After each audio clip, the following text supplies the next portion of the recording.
Hello everyone. The whole crew of the African National Congress is just confused, or they're just taking us for a ride. They are not taking South Africans serious. Yo, if it's not Mr. Palapala misleading us, it's the Zomas or the Mkizes.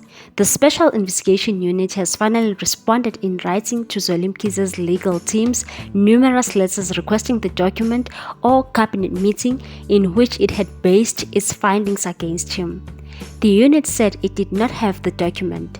The former Health Minister Zweli said the SIU's report, released in June last year, stated that he had violated the constitution by allowing the Department of Health to appoint Digital Vibes, even though the cabinet had directed that the Government Communication and Information System be appointed.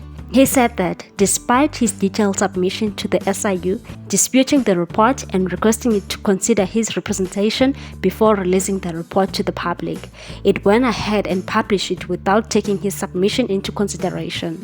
Mkize has since been requesting that the SIU provide him with the cabinet meeting document as proof. He said the unit had been tackling and diving his request. In the unit's response, which came to Mkize's legal team via state attorneys and which the Daily News has seen, it said, "We reiterate that the documents referred to in paragraph 7 of your letter either does not exist or are not in the SIU's possession." That prompted Mkize to call for the report to be amended so that his name could be cleared.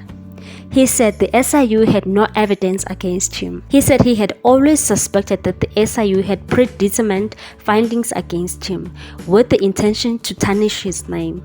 The SIU's response could boost his campaign to become the ANC's president of the upcoming elective conference. The finding against him had forced him to resign as a minister.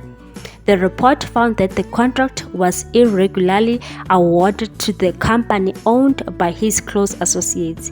It also found that Mkize's son Dedani benefited as there were payments made to him by the company or its directors.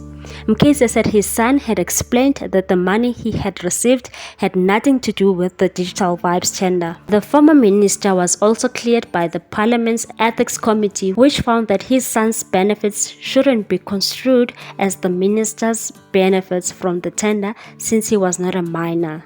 Dedani said he has paid back the money to the SIU pending the court determination whether it had anything to do with the contract. Now you all tell me, how do we forget about Digital Vibes saga? Cyril is succeeding into taking down the ANC. Share your views on this one. Thanks for watching. Please subscribe for more news.